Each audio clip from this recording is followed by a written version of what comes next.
नमस्कार, बहुत स्वागत है आपका NH24 में। मैं हूं आपके साथ नदीम अहमद। चलिए बुलेटिन की शुरुआत करते हैं। अमेरिका के राष्ट्रपति डोनाल्ड ट्रंप ने ईरान पर आज सबसे बड़ा हमला करने का ऐलान किया है। ट्रंप के इस बयान के बाद पूरी दुनिया की नजरें पश्चिम एशिया पर टिकी हुई है कि आज की रात क्या होने वाला है।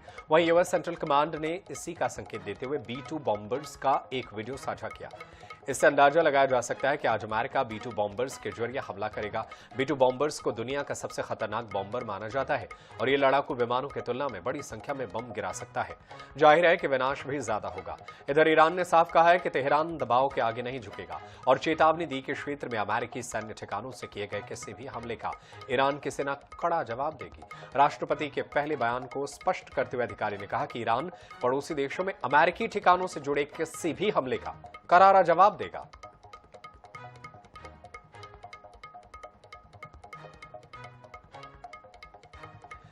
तो आज की रात ईरान पर भारी पड़ सकती है। इसके संकेत जो है अमेरिका से मिल रहे हैं।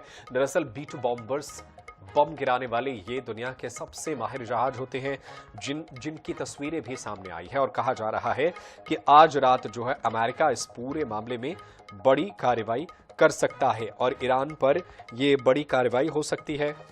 ऐसे में आज की रात जो अमेरिका के लिए बेहद अहम है। आज बहुत बड़ा हमला करेंगे, ये बात अमेरिका की तरफ से की जा रही है। B-2 बॉम्बर्स से हमला करने की तैयारी है। किसी भी हमले का करारा जवाब देगा ईरान। ईरान का कहना है कि वो किसी भी हाल में झुकने के लिए तैयार नहीं है और ये ख्वाब देखना कि ईरान सरेंडर करेगा, तो ऐसे ख्वाब ना देखें। यूएस सेंट्रल कमांड ने ये संकेत दिया है कि आज की रात जो है वो ईरान पर भारी पड़ने वाली है।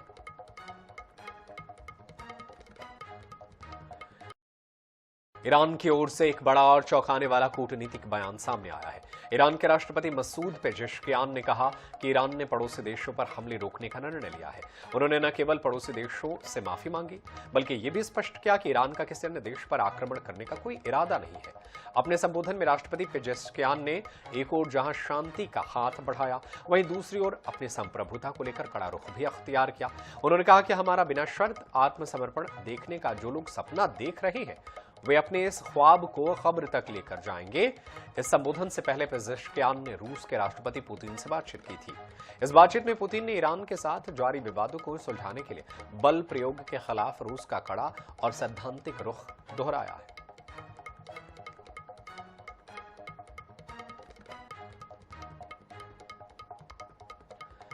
ईरान और इजरायल के बीच जारी जंग के बीच घरेलू बजट पर असर डालने वाली LPG सिलेंडर की कीमतों में बढ़ोतरी की गई है।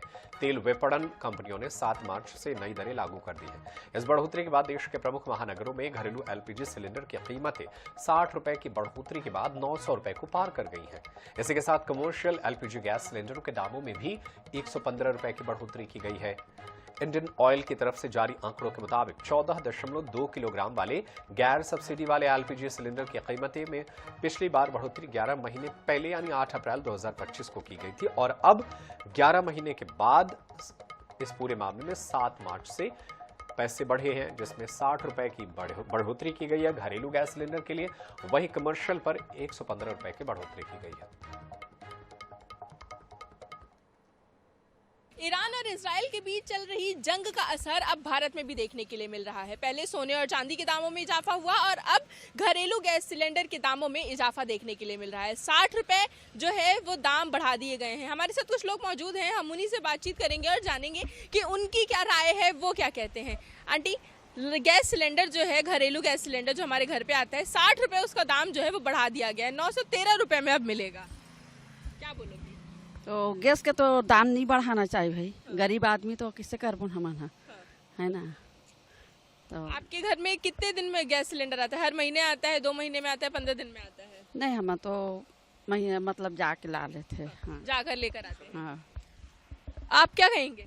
इससे तो रसोई में बहुत असर पड़ेगा। हर महीने में तो गैस सिलेंडर ज़रूरत की चीज़ है और हर महीने 60 में, तो इससे क्या है इजाफा भी तो बहुत दिक्कत हो जाएगा। आप क्या कहेंगे सर? अबे मना बोलते कि डबल इंजन के सरकार है करके दुशासन के जगह सुशासन करबो करके बोले रही, लेकिन भाजपा सरकार के नियत पूरा साफ तरीका से दिखत ना। अभी कुछ दिन पहले तूता में भी चलत रहे रसोई खाना वाला मन के, जो मितानी ना वो आंगनबाड़ी वाला मन रही से, वो मतलब कितना दे, प्रतिदिन के 50 रुपया 60 रुपया देवे। और आज गैस सिलेंडर में 50 रुपया बढ़ोती हो तो मतलब हर महीना हम ना गैस ला भरातन तो हर महीना अब हम मतलब 50 रुपया एक्स्ट्रा देने लगी।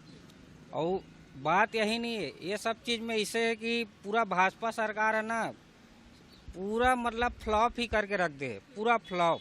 हर चीज़ में बढ़ोतरी, पेट्रोल में बढ़ोतरी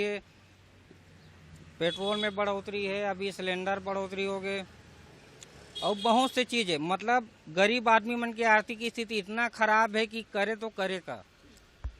तो देखा आपने कि ये है आम जनता की राय, जहां वो एक तरफ सोने चांदी के साथ साथ ये गैस के सिलेंडर बढ़े हुए दामों से परेशान है, तो वहीं सरकार को भी वो कह रही है कि इस तरीके से आम जनता के साथ अन्याय ना किया जाए। पहले गैस सिलेंडर की जो कीमतें थी वो 853 रुपये थी, अब 60 रुपये बढ़ा के 913 रुपये कर दिया गया है। अब ऐसे में ये 60 रुपये कहने के लिए तो मात्र 60 रुपये हैं, लेकिन आम जनता की जेब पर ये काफ़ी ज़्यादा असर करने वाले हैं। कैमरामैन रिजवान कुरैशी के साथ मनीषा त्रिपाठी, INS 24/7 रायपुर।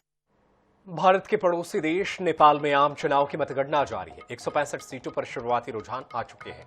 रैपर और काठमांडू के मेयर रहे बालेन शाह को राष्ट्रीय स्वतंत्र पार्टी सबसे बड़ी पार्टी बनकर उभरी है। आरएसपी ने अब तक 60 सीटें जीत ली हैं। वहीं पूर्व प्रधानमंत्री केपी शर्मा ओली की पार्टी CPN UML ने अब तक सिर्फ 2 सीटें ही जीती हैं। केपी शर्मा ओली की खुद भी झापा 5 सीट पर बालेन शाह से बड़े अंतर से चुनाव हार गए हैं। बालेन शाह को 68,348 वोट मिले, जबकि ओपी को केवल 18,734 वोट मिले हैं। केपी शर्मा ओली को पिछले साल सितंबर में हुए हिंसक प्रदर्शन के बाद 5 मार्च को हुए चुनाव में 58% लोगों ने वोट डाले। वोटों की गिनती पूरी होने में 3 से 4 दिन लगने की उम्मीद है। चुनाव आयोग ने कहा कि 9 मार्च तक काउंटिंग पूरी करने की कोशिश की जाएगी।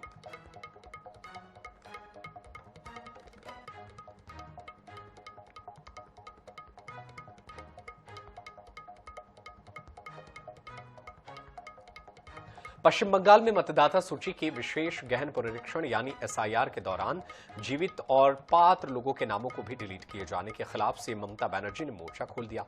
ममता बनर्जी कोलकाता के सेंट्रल हिस्से में आने वाली एस्प्लेनेड मेट्रो चैनल पर धरने पर बैठी।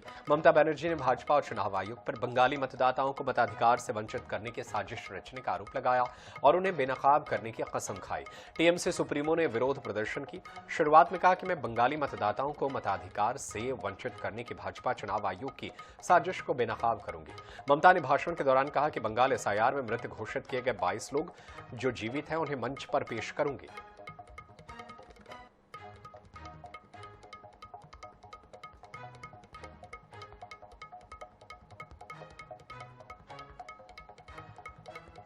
हरियाणा के सिरसा में 2002 में पत्रकार रामचंद्र छत्रपति की टारगेटेड हत्या के मामले में गुरमीत राम रहीम को राहत मिली है।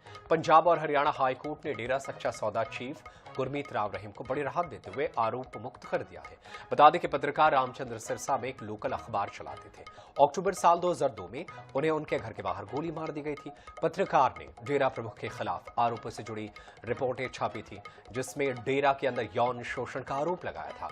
बता दें कि रामचंद्र छत्रपति मर्डर केस में 2019 में CBI कोर्ट ने राम रहीम को दोषी ठहराया था। साथ ही इस मामले में उम्र कैद की सजा सुनाई थी।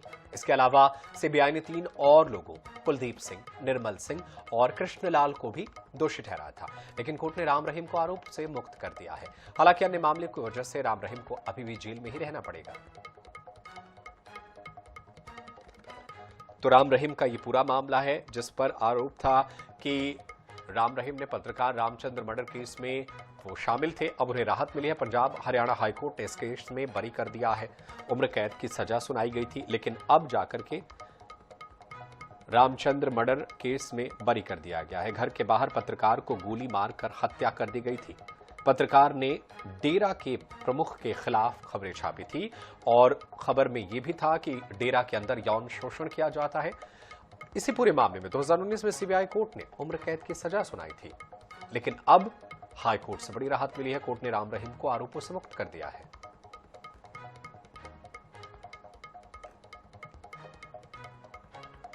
खबर तेलंगाना से, जहां मुख्यमंत्री रेवंत रेड्डी की मौजूदगी में शनिवार को 124 माओवादी कैडर ने आत्मसमर्पण किया। इनमें पीएलजीए बटालियन टीम के सदस्य भी शामिल हैं। बताया जा रहा है कि इन सरेंडर करने वाले माओवादियों में ज्यादातर छत्तीसगढ़ के नक्सली हैं। जानकारी के मुताबिक इन 124 माओवादी कैडर्स में नक्सल संगठन के कई अहम सदस्य भी शामिल हैं। हाल ही में आत्मसमर्पण कर चुके माओवादी संगठन के चीफ देवजी की पीएलजीए कमांडर टीम के सदस्य भी इस सरेंडर में शामिल बताए जा रहे हैं।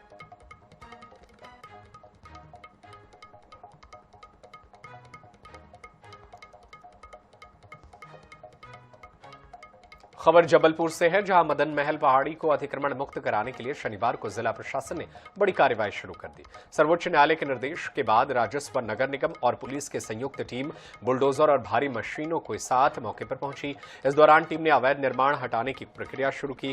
कार्रवाई के दौरान आईसीएमआर के सामने वाले क्षेत्र से की गई अतिक्रमण हटाने की सूचना पर बड़ी संख्या में लोग मौके पर जुट गए, जिसके चलते सुरक्षा के कड़े इंतजाम किए गए। मामले को लेकर कलेक्टर राघवेंद्र सिंह ने बताया कि सुप्रीम कोर्ट के निर्देशानुसार अभियान फिर शुरू किया गया है और प्राथमिकता के आधार पर 714 मकान चिन्हित किए गए हैं। कहा जा सकता है कि प्रशासन पूरे क्षेत्र को चरणबद्ध तरीके से अतिक्रमण मुक्त कराने के अभियान पर है।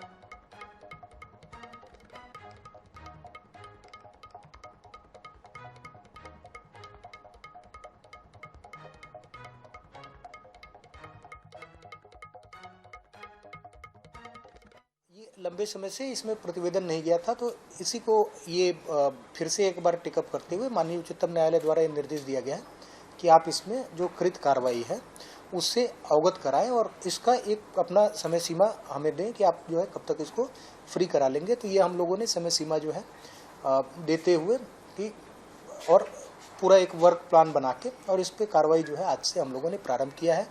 इसके बारे में पूर्व से ही लगातार जो है इसमें माइकिंग कराई जा रही है।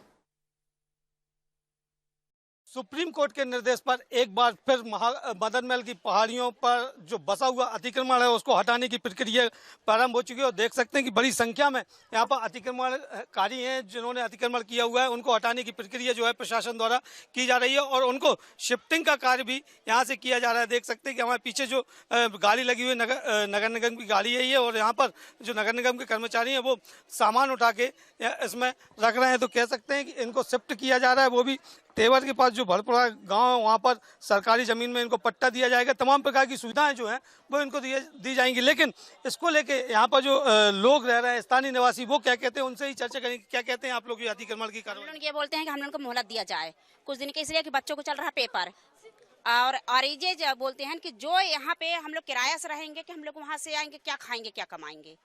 हमारा ये कहना है कि जब तक पेपर नहीं हो रहा बच्चों को तो हम लोग नहीं खाली कर सकते और थोड़ा सा मोहलत दिया जाएगा कि हम लोग सामान सेफ्टी कर लिया जाए। लेकिन प्रशासन कह रहा है लगातार आप लोगों को नोटिस जारी किए हैं, खाली करने के भी नोटिस जारी किए जी। तो हम लोग इतनी जल्दी कैसे खाली कर देंगे? मकान भी नहीं मिल रहे, बच्चे भी छोटे छोटे, 3-3 लड़कियां हैं, आदमी भी मेरा फ्रैक्चर है, काम धंधा भी ढंग का करता नहीं। तो हम लोग इतना महंगा किराया कैसे देंगे? 8-9 हज़ार रुपये किराया मांग रहे हैं, बच्चे भी हैं, तो इतनी जल्दी अपन लोग कैसे? लेकिन प्रशासन आप लोगों को वहाँ पर शिफ्ट कर रहा है, वहाँ पट्टा देने की बात कर रहा है, साथ में 5 दिन की व्यवस्थाएं भी वो दे रहा है। तो कुछ लोगों को पट्टा दिया जा रहा है ना, बस सिर्फ यहाँ से 20 ही लोगों को तो बस मिला है, बस बाकी लोग क्या करेंगे? यहाँ जबकि यहाँ 40 सालों से यहाँ आदमी रह रहा है, कुछ लोगों को पर्ची दी ही नहीं गई। सबसे बड़ा सवाल ये होता है जब अतिक्रमण होता है तब प्रशासनिक अमला कहाँ होता है और क्यों नहीं तत्काल कार्रवाई करता है। अब चूंकि वो 40 वर्षों से यहाँ पर रह रहे हैं, उनको यहाँ से हटाना कहाँ तक न्याय संगत हो। हालांकि जिस प्रकार से सुप्रीम कोर्ट ने निर्देश दिए उसके निर्देश पर कार्रवाई तो शुरू हो गई। अब देखना ये होगा कि ये कार्रवाई कितने दिन तक चलती है, प्रशासन इस पर क्या और संज्ञान लेता है। जबलपुर से हमारे सहयोगी कार्तिक गुप्ता के साथ संजय साहू, INS 24x7। राजधानी रायपुर में अग्रवाल युवा मंडल की ओर से आयोजित अग्रवाल प्रीमियर लीग 4.0 का शुभारंभ शनिवार को सीजी क्लब में उत्साह और जोश के साथ हुआ। युवाओं में खेल भावना, आपसी भाईचारे और सामाजिक एकता को बढ़ावा देने के उद्देश्य से आयोजित ये 2 दिवसीय बॉक्स क्रिकेट टूर्नामेंट 7 और 8 मार्च तक चलेगा, जिसका समापन 8 मार्च को भव्य रूप से होगा। उद्घाटन के अवसर पर विधायक संपत अग्रवाल, भाजपा प्रदेश उपाध्यक्ष नंदन जैन और INS 24/7 के प्रधान संपादक डॉक्टर हिमांशु द्विवेदी मुख्य अतिथि के रूप में उपस्थित रहे। प्रतियोगिता में 12 टीमें भाग ले रही हैं। बता दें कि इससे पहले IPL की तर्ज पर खिलाड़ियों का आकर्षक ऑक्शन आयोजित कर टीमों का गठन किया गया था, जिसमें समाज के वरिष्ठ जन, टीम ऑनर्स और आयोजन समिति के सदस्य शामिल हुए। अग्रवाल प्रीमियर लीग का चौथा वर्ष है और अग्रवाल युवा मंडल इसे आयोजित करता है। इस बार अग्रवाल युवा मंडल ने इसमें नए ढंग से, नए कलेवर से इस कार्यक्रम को करवाया है, जिसमें खिलाड़ियों का ऑक्शन भी हुआ है और एक नया रोमांच के साथ में यह कार्यक्रम किया जा रहा है। और एक बड़ा सुखद संयोग है, इस मैच के चलते चलते इंडिया फाइनल में भी पहुंच गई, तो इस पूरे कार्यक्रम का उत्साह, रोमांच एक नई ऊंचाइयों पर है। और हमारी बहुत शुभकामनाएं कि यह कार्यक्रम हर वर्ष इसी प्रकार नए कलेवर के साथ होता रहे। अग्रवाल सभा युवा मंडल द्वारा इसे 12 टीमों ने भाग लिया है। सभी का आपस में मैच होगा। एक टीम 5 मैच खेलेगी दूसरे टीम के साथ और कल शाम को 8 बजे फाइनल होगा इसका। 12 टीमें हैं और 130 प्लेयर का ऑक्शन हुआ था इसमें। इस बार पहली बार ऐसा हुआ कि ऑक्शन के माध्यम से खिलाड़ियों का चयन किया गया। टोटल 12 टीमें इस टूर्नामेंट में हिस्सा ले रही है। 12 अलग अलग ओनर हैं इस टीम्स के और 132 खिलाड़ियों का ऑक्शन के तहत चयन हुआ हर टीम में। और आज सुबह 7 बजे से ही ये टूर्नामेंट की शुरुआत हो चुकी है। कल शाम को 8 बजे, रात्रि 8 बजे इसका समापन होगा, जिसमें मुख्य अतिथि के तौर पर राज्यसभा के लिए जो नॉमिनेट हुए हैं श्रीमती लक्ष्मी वर्मा जी हमारे मुख्य अतिथि रहेंगे इस समापन समारोह में। और हम इस टूर्नामेंट का आयोजन बहुत अच्छे तरीके से हमारी युवा मंडल की टीम सुचारू रूप से कर रही है। राजधानी रायपुर के श्री मैडी शाइन अस्पताल में शनिवार को अंतर्राष्ट्रीय महिला दिवस मनाया गया। महिलाओं के सम्मान और सशक्तिकरण को समर्पित विशेष कार्यक्रम का आयोजन किया गया। कार्यक्रम में महिला डॉक्टर, स्टाफ और महिला मरीज शामिल रहे। अंतर्राष्ट्रीय महिला दिवस के मौके पर श्री मैडी शाइन हॉस्पिटल में फ्री ओपीडी की सुविधा महिलाओं को दी जा रही है। इस कार्यक्रम में कई मनोरंजन कार्यक्रम भी हुए, जिसमें अस्पताल स्टाफ ने बढ़ चढ़कर हिस्सा लिया। चाहूँगी कि डॉक्टर सुप्रीति जी जो है, इन्होंने लोगों की सेवा में कई साल बिताए हैं and the efforts what she is putting in are commendable. तो मैं उनको बहुत मैं अप्रिशिएट करना चाहूँगी कि उन्होंने जो मैनकाइंड के लिए जो सर्विस दी है, जो इतने सारे लोगों की दिन रात सेवा करते हैं, निरंतर प्रयास रहता है उनका हर हमेशा लोगों की सेवा का, तो उनके लिए मैं बहुत उनको भी धन्यवाद करना चाहूँगी।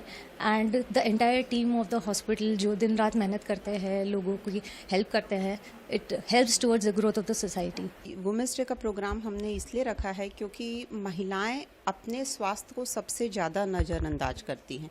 वो परिवार की और अपने परिवार के लोगों का स्वास्थ्य का ध्यान रखते रखते कब बीमार हो जाती है और बीमारियां कब वो विकराल रूप ले लेती है, ये हमें पता ही नहीं चल पाता है। इसलिए आज वुमेंस डे के अवसर पर हमने सभी महिलाओं को, सभी एज ग्रुप की महिलाओं को, जितनी भी फैकल्टीज़ हमारे यहाँ अवेलेबल है, ऑर्थो, न्यूरो, गायनी, मेडिसिन, सभी के लिए आज के दिन के लिए फ्री ओपीडी रखी। हम ये पूरा वीक ही वुमेंस डे के मना रहे हैं। ये केवल एक दिन नहीं, पूरा वीक हम वुमेंस के लिए कुछ ना कुछ लेके आए हैं। जैसे कि टेस्ट में डिस्काउंट है, फ्री ओपीडी है, फार्मेसी में डिस्काउंट, ऐसे कुछ ये पूरे एक हफ्ते चलता रहेगा। दूसरा, वुमेंस के बारे में मैं ये बोलना चाहूँगी कि कोई भी महिला, चाहे वो वर्किंग हो या वो हाउसवाइफ हो, उसका 24 आवर्स उसका काम होता है और हर महिला इक्वली इस चीज़ के लिए वैल्यूएबल है। तो कोई भी काम हो, चाहे मॉर्निंग से लेकर नाइट तक, सारी महिलाएं अपना 100% देती हैं, चाहे वो घर में हो या बाहर। वुमेंस डे में आज एक दिन हम सभी महिलाओं का इस चीज़ के लिए बहुत आभार व्यक्त करते हैं और उनको उत्साहित करते हैं ताकि वो अपने स्वास्थ्य के प्रति जागरूक रहें, क्योंकि कोई भी महिला जब स्वस्थ रहेगी तो वो परिवार स्वस्थ रहेगा, हमारा समाज स्वस्थ रहेगा और हमारा देश स्वस्थ रहेगा।